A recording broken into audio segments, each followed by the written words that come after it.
Hi everyone, delonewolf here and welcome back to the Sunday recap. And so for EVE Online last week, probably a little bit less than average, not sure why.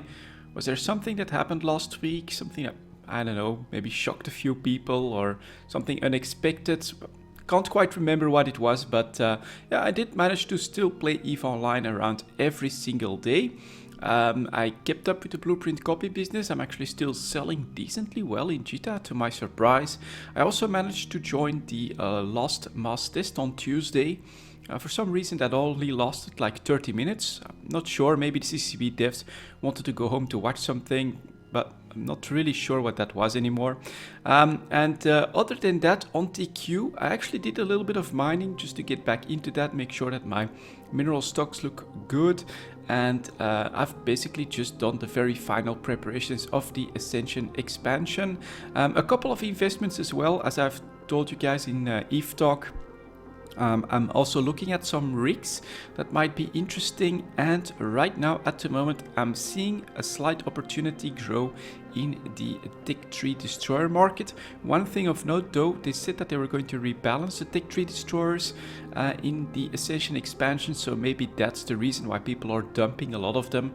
They just want to make sure that they can get rid of them in case of major nerfs, and some of them are bound to be nerfed at least a little bit, but they should be ships that can boost as well, so I still think that they'll have their uses, but it's something to keep a close eye on.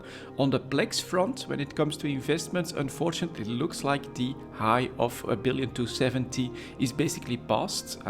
We were going down towards another maybe 50 million or something like that, and so the actual launch of the expansion and the first few weeks after that could be very interesting.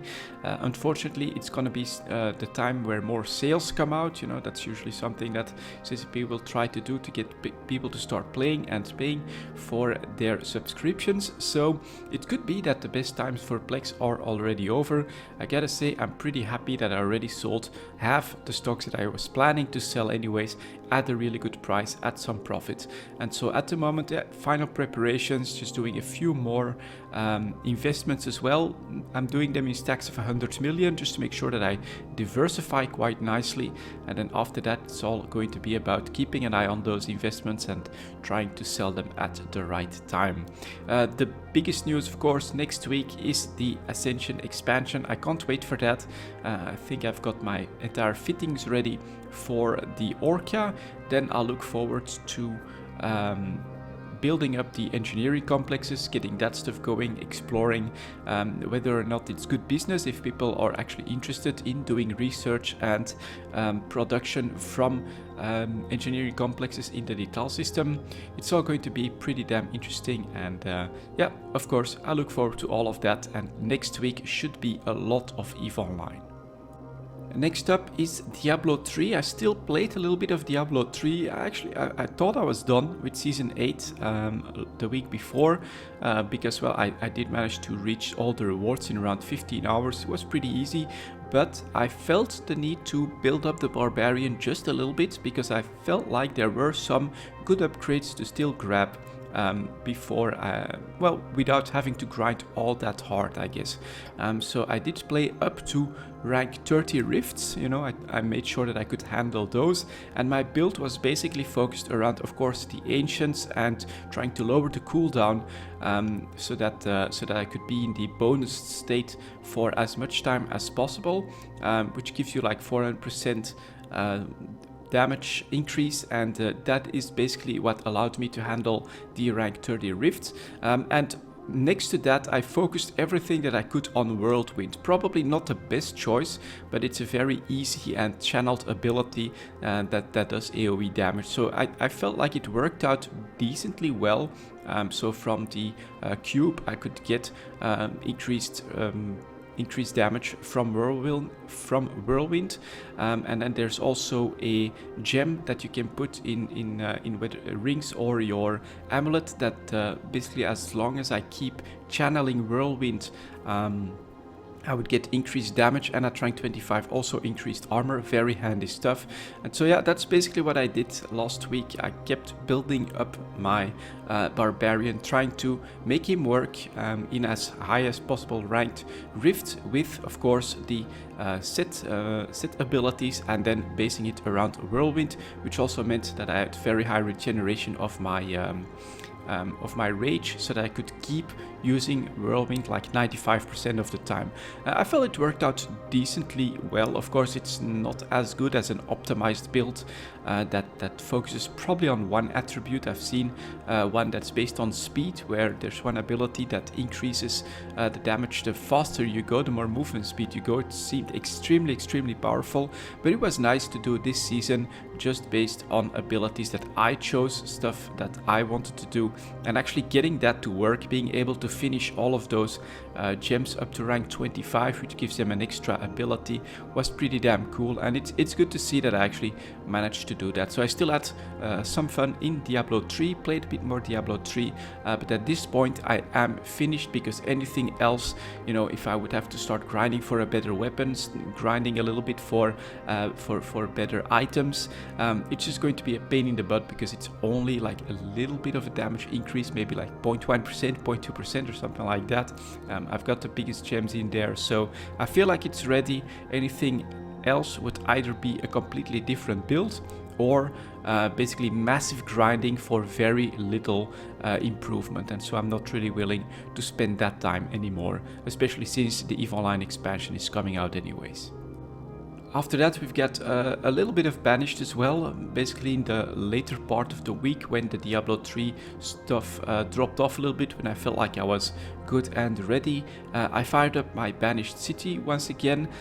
It's, you know, that's the stuff that I go to when I need to relax a little bit, and so I've been expanding the city on the same pattern. One thing that I've been noticing now is that having those forests in between a lot of the living and food production centers seems to help. Maybe just lowers the density of population and production, and so I've not had a single disease, and I've not had a single one of my crop fields or orchards or anything like that become diseased, where you basically had to cut production and then just ride it out for a winter, and then only you can start building production again. So looks like just having forests in between all of your major living and production centers seems to help quite a lot to keep people from becoming sick, and from food production to get those diseased states. So all of it is based on trade, right? I'm trading a lot to get my stone, which you need a little bit of patience for that. I'm not cheating on this playthrough. What you can always do is you can save the game maybe 10 seconds before a trade ship arrives, and if it doesn't bring what you want, you can reload the game, and it'll just keep RNGing through the different trade options until you find something that you want. So I've not been doing that during this game, which means that you need a bit more patience, but it's still working out. From time to time I get 1,000 stone, and then I can definitely expand several more building and living quarters, and just keep expanding the city, which is I've been doing. It's quite nice, quite relaxing, and quite a lot of fun. And finally, the Stellaris playthrough with my brother. So that's a co-op game that we've started. It's been quite a lot of fun. I think you guys will like the next episode that's coming out this week, where basically we have to fend for ourselves for the first time in a tricky situation, and we got it quite close, but it was very nice episode to do. We've been playing that a little bit more. We play on Friday and Sunday, and we've been trying to make a few more videos out of that. We've met a couple of interesting, really powerful enemies. We've also crushed a little bit more. We've basically secured our position, and we feel like we are good and in control of Stellaris at the moment. So we can basically keep building up at the moment and try to find the next best moves for our empires and for our little federation.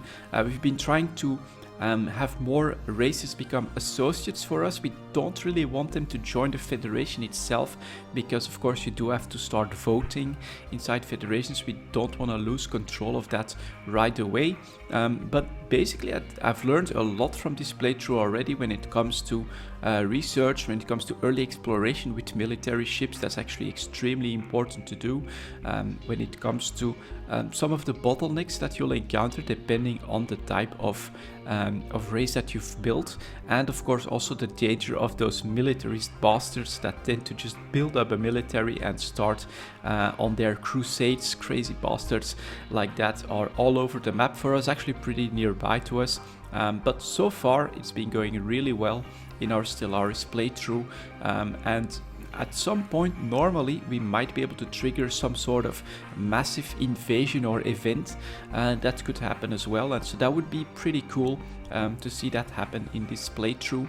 And so far I guess, you know, I think we're at 5 episodes, around 10 hours of play, and we're basically feeling pretty confident that we're in control, except for the old fallen empires that are still overwhelmingly more powerful than us, but we do feel ready for basically the end game of Stellaris. Bring us that final scenario, and we'll see how the game ends there.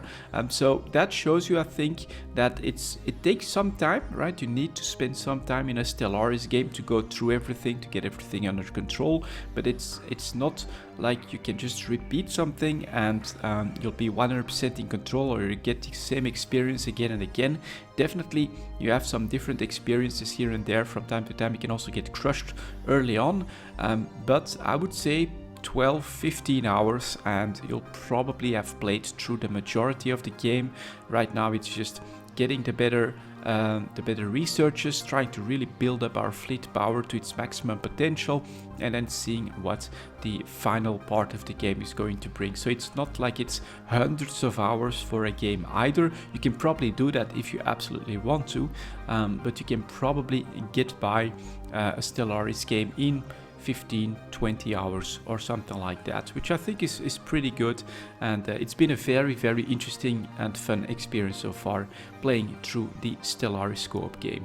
Anyways, that's it for this week then, guys. Thank you very much for watching, and I'll see you guys in Ascension.